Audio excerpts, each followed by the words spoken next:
Well, hello everyone. I hope you're having a great day as I'm sure as you're looking at the news and all of you who joined the watch party last night, thank you so much. It was real hard work to sit there for 2 hours and listen to those guys go after it or go after each other for that hour and a half debate. I'd love to know what you thought if you tuned in. If you watched last night, if you came over here and watched along with me, I'd love to know your thoughts on the debate. There's some early polling that shows Biden with maybe got a majority of people think he won the debate. I'd call it closer to a tie. Love to know what you think about that. If you think Trump won, if you thought either one of them acquitted themselves well or not. It seems to be the consensus out there was that this was an absolute crap show. But there was a little bit more to that. So I put together just a quick list today. So for all of you who are just kind of looking for that short analysis, and the thing I said yesterday, we're looking for, and that's I'm going to get to that in just a second. We're looking for. How Biden was going to be for 90 minutes straight. And he was able to stand up there and do well. I mean, I guess that's a really low bar if you think of it that way. And of course, Trump was Trump. So with that, let's get to the list. Number one, the format sucks. The format absolutely sucks. That's one of the first 5 things I learned right off the bat. And certainly Chris Wallace, and I'm sure you may have seen things going around the internet. Here's on the left here, Chris Wallace, after moderating the debate. You see Ben Affleck there, tired, overweight, possibly hungover. I need a cigarette. And then there on the right, the debate drinking game. Drink every time, all the time. And that definitely seemed to be the case. Did any of you have a carbonated beverage to go along to help you through the debate? Chris Wallace was pretty bad, I have to say. And at one point, he just injected himself right into the debate. He almost became a third debater. And Trump supporters might say that Trump was facing 2 debaters. He was facing Joe Biden and Chris Wallace. But Wallace had a really hard time taking control of the debate and steering the questions and steering both Biden and Trump in the right direction. That really was crappy. And we talked about a couple of weeks ago that invitation from Joe Rogan, who's got basically the #1 podcast in the country, to have them both, Biden and Trump, come to his studio, sit down for like 4 hours and just talk. And I got to say, that's a better format. Absolutely. I mean, the only thing really good about this format that we have right now is it makes for roughly equal time. I think Trump may have gotten a very slight edge in time. And other than that, it's garbage. It's absolutely garbage. You really don't learn anything. So this format's crappy. And even, Chris Wallace was bad. I don't know what good would be unless you had an ability to mute them or something like that. It's just the way it is. At some point, you kind of just have to let them run, and they run and run and run. And, sometimes Biden was answering the wrong question. Trump goes off into tangents, and we're like, where the heck are we? And Wallace had to pull this thing together a couple of times, and it really was silly. And the way we have this sort of formalized format, it just doesn't seem like it works anymore, and it seems antiquated. All right, so that's number one. Number two, the issues don't matter. What do I mean by that? If you're looking for reasoned policy debate and to get the sense of both of these candidates' political philosophy, well, you're looking in the wrong place. You're not going to get that. You will never get that, I don't think, in this, particularly just talking a little bit about the format we have. You're certainly not going to get it with these 2 candidates. And I mean, neither one of these guys, I don't believe, are really deep thinkers. I think that's fair to say. Trump is very off the cuff. He goes by his instinct. Joe Biden is also doesn't strike me as a particularly deep guy. He's just been a politician his whole life. What we're after here, and something that, what I said in the beginning is, at this point, it's all about the zingers. It's all about the gaffes. It's all about who's going to have a major screw up kind of a thing. And to that extent, what each one says. Now, some of them did give some good answers on some of the issues and some bad answers, of course. But these issues have basically been decided in the public arena in a lot of the ways, and you just sort of have one guy take one side and the other guy take another side, and there's not a whole lot of nuance. There's not a whole lot of a sense of the man and something to really identify with. So, and I do wonder, even just going back a couple of years, did the particular issues ever really matter, or was it all just kind of a clown show, and was it all just about presentation? And I'd have to go back maybe a little bit further to, I mean, all we know really, I could think of, like Reagan debate, and then like the Dan Quayle screw up. I'm just trying to think of historical things. And then there's the one with the George Bush where Gore walked up to him and Bush just gave him like a little nod, like, what the heck you doing? I mean, it's those moments that live on. It's kind of those moments that voters remember. They don't really remember any specifics that someone will rattle off the details or anything like that. It's not about that. So I think sort of, and we're getting into number 3 here, is about the melodrama. Lots of melodrama going around, and that sort of buttresses, continuing from point number 2. Number 3 is the melodrama. What do you expect?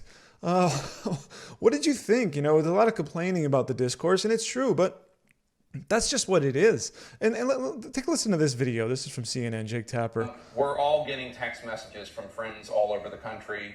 A friend of mine in Kansas City watching her first debate with her 6th grade daughter. 6th grader. Daughter going out bursts into tears, has to run to bed because she was so appalled, the 6th grade girl, at what she saw from the President of the United States. We all want to dive into. Does anybody believe that story? Honestly, did that actually happen? Was someone's sixth grader watching the debate, and he just couldn't take President Trump? He was saying he had to run out of the room crying. I mean, come on. I mean, that's enough already. I mean, yeah, it was a crap show. It absolutely was. But I mean, crying children. Let's not act like, we're so uppity here or, morally superior that we're in the gutter. That's where politics have been and potentially have always been. And I don't think anybody believes this crap about kids crying. The kids see a lot worse stuff out there in the world, and they see a lot more meanness out there in the world. And it's a very adult thing to watch a presidential debate. And this is where we are now. Are we ever going to get to some sort of mild, reasonable policy debate, respectful? I don't know that we are going to. I mean, it's not certainly Trump, his personality, he's very brash and he can be rude, and you either like that or you don't, and you like that style or you don't. But it's not just Trump. I mean, this is kind of the world we're in now. This is that social media world we're in now. And if it comes between, so in other words, I don't expect this to change. I mean, it may, but I think this is kind of where we're at, even when Trump is gone. And we're sort of left with a choice of, do you want a shit show, or do you want something that's boring, basically? And I think most of us will take the shit show over boring. So that's kind of where we're at. So that's number 3. Number 4, neither candidate can claim the high ground. Now, what do I mean by that? What I mean by that is Trump is the boogeyman, and Trump's the jerk. Trump's the rude guy. Trump's the guy with no respect for anybody or anything, and he's just gonna bully you. Well, Joe Biden is basically the same guy. That was certainly one of my takeaways last night. And if you watched the live party, that's one of the things I mentioned in my wrap up, is that Biden is really no better than Trump.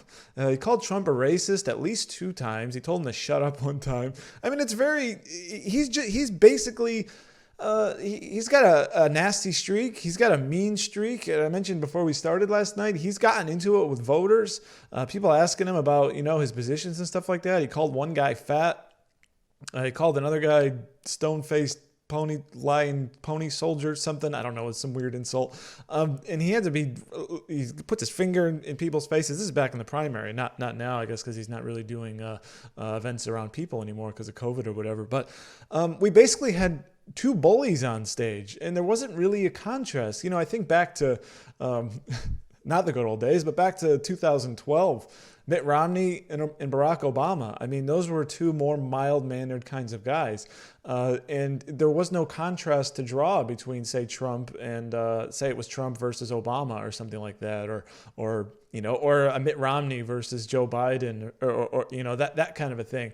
We basically had two old, loud jerks on the stage. I mean, that's what we're left with. And Biden can't claim, and Biden supporters can't claim that he's any better than Trump at this. They're both just mean bullies, is what I'm getting out of this. What did you think about that? Did you think... do you agree with that? Were you surprised by Biden and his behavior too? He went right down in the gutter, and I don't think he had any problem being in the gutter. So that is my takeaway number 4. Number 5, finally, guys, nothing will change. Nothing will change. And look at this. This is something that came across yesterday before the debate got started. This is from CBS News Battleground. They polled just a couple of days before the election. Will you watch? And this is what likely voters say. Why will you watch?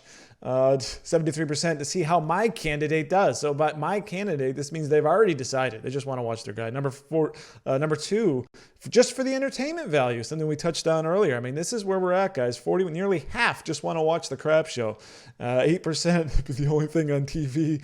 And just look at that, 6%. Only 6% were tuning in to decide who is going to decide their vote based on this. Now, what would be if you were undecided going in here? I mean, how do you choose?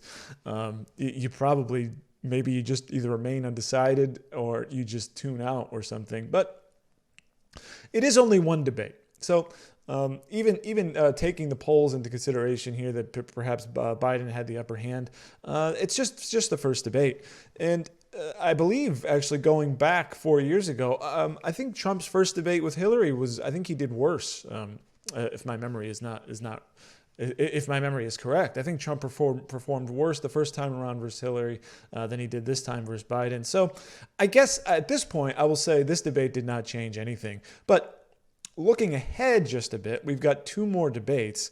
The next debate, and speaking of going back to the format and how it sucks, the next debate will be a town hall format. So we'll have like the chairs, and they'll be able to move around and that kind of a thing, and we'll get questions from voters. And then and I guess the point there is just to really see how these candidates interact with people, and less of the going after each other kind of a thing. And then finally, for the third debate, we're going to be back to this crap format that we had last night. But what I mean here, but what I'm getting at is that after the first debate, I don't think it matters any much. But by the time all 3 debates are put to bed and done, that I think potentially taking the totality of all 3 could be enough to move. The voters one way or another. And so I think we're just going to have to wait and see what kind of an impact that these debates will make. Some people will say debates don't matter at all. You may see that going around. I don't believe that. I think they do matter, and I just think it's going to take all 3. Some people didn't tune in last night. Some people want to tune in again. And then by the end, I think we'll have some sort of movement there. But this one, I don't think it did anything. So these are my 5 takeaways, 5 things I learned from the debate. What did you learn from the debate? What was your takeaway? Anything different here? Do you agree, disagree? What did you get out of this first debate? Let me know in the comments down below. I'd love to hear your thoughts on that. And I think we're going to be do another watch party for debate number 2 in the town hall format. So we had a lot of fun last night. Love for you all to come back and join again. If you're watching here on Facebook, love it if you'd hit the like button, share this video to your friends. If you're watching on YouTube, please hit the like button as well and subscribe to the channel. And of course, head on over to informedamerican.com where you can get real smart news. Thanks for watching.